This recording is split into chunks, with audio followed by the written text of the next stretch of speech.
All right, good afternoon, everybody. Hopefully, we're going to get this version on the internet very soon, hopefully by the weekend, followed by several more.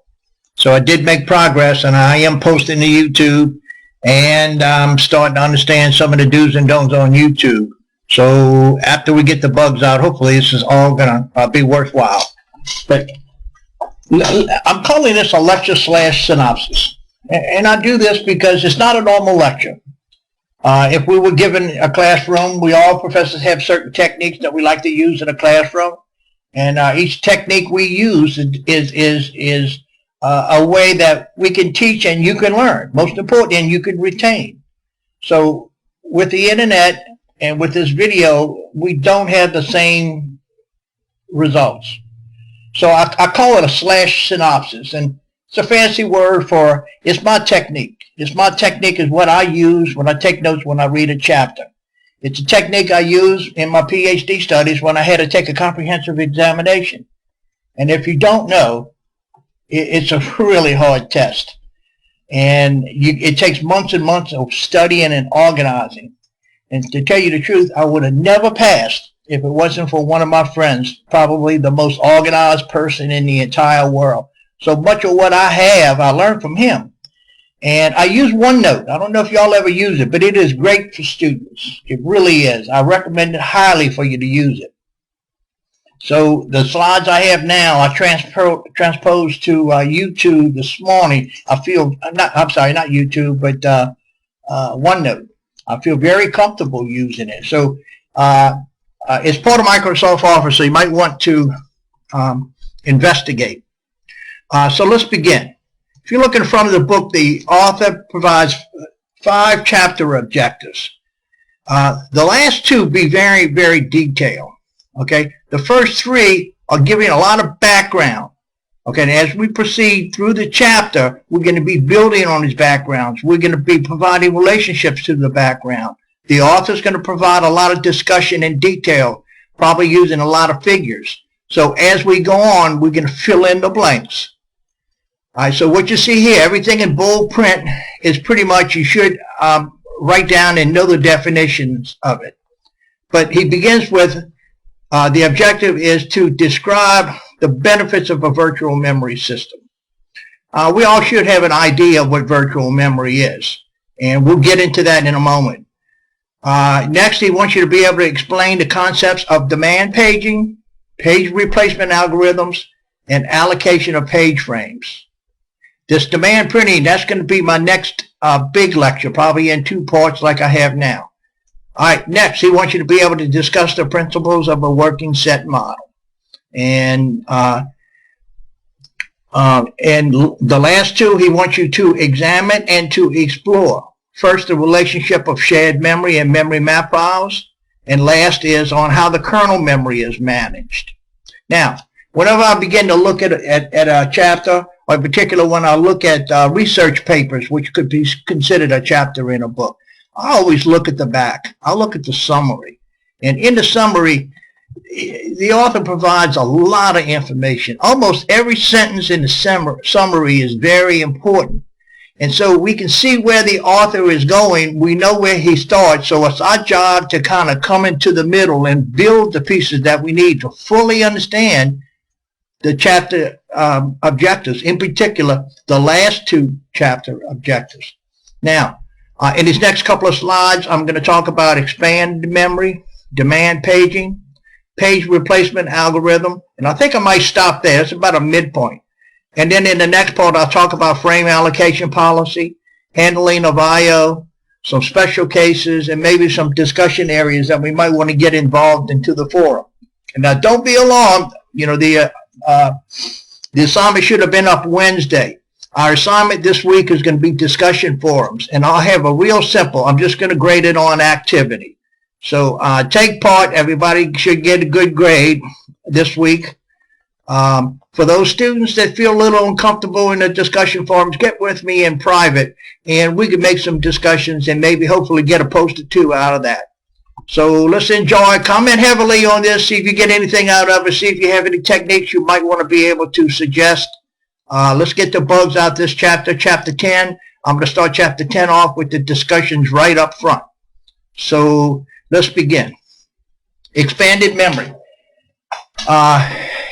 Expanded memory uses a technique called virtual memory. Like I said earlier, everybody should understand what it is, but it's kind of like a make-believe memory. It can be in memory or it could be on a disk.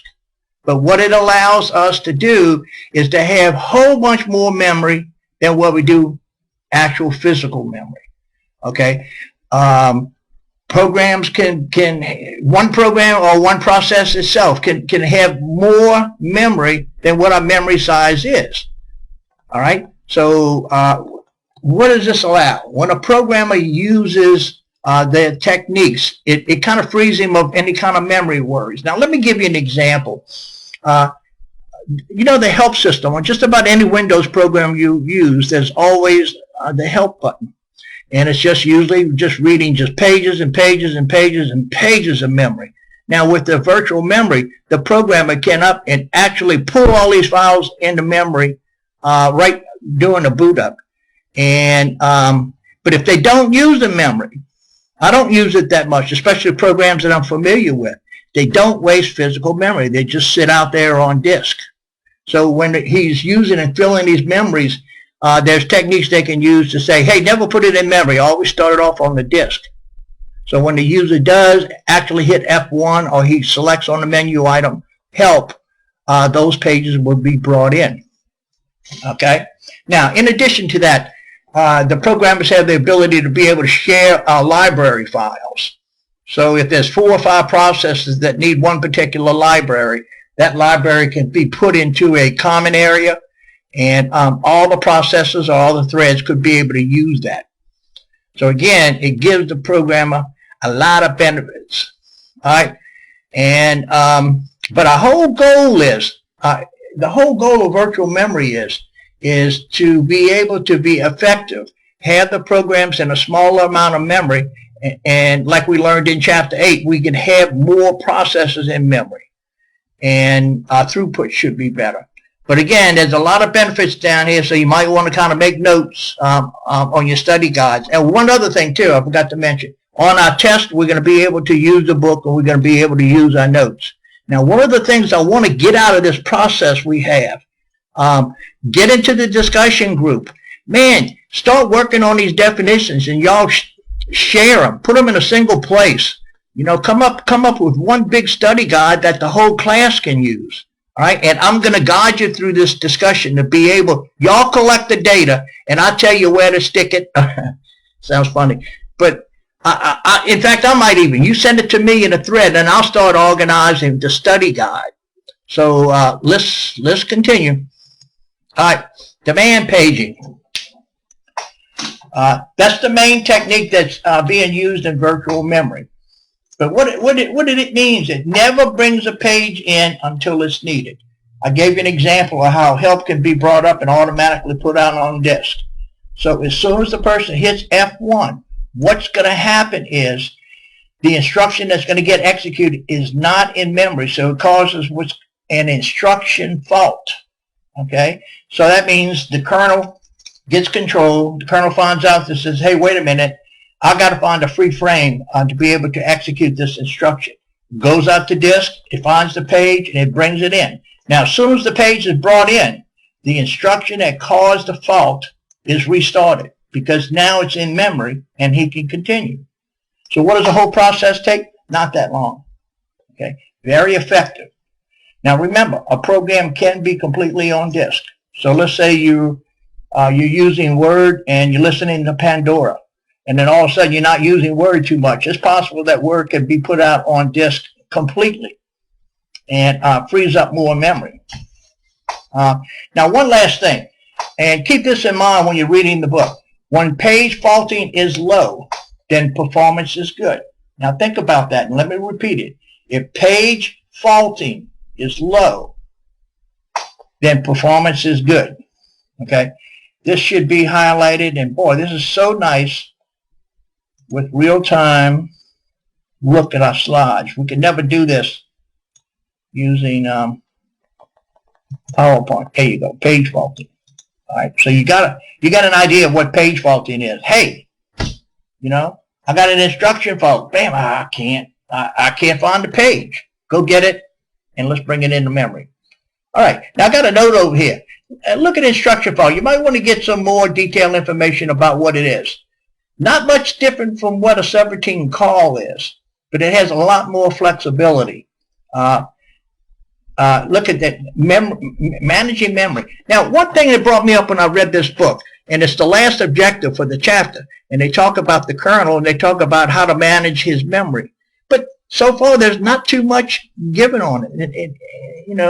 I'm very curious about that. But as we get into the chapter, I want to see what else he adds on the managing of pages for the kernel. All right. Page replacement algorithm. Now, in the chapter, they're going to talk about the various algorithm changes. But I want you to keep in mind, and we've had several chapters like this before.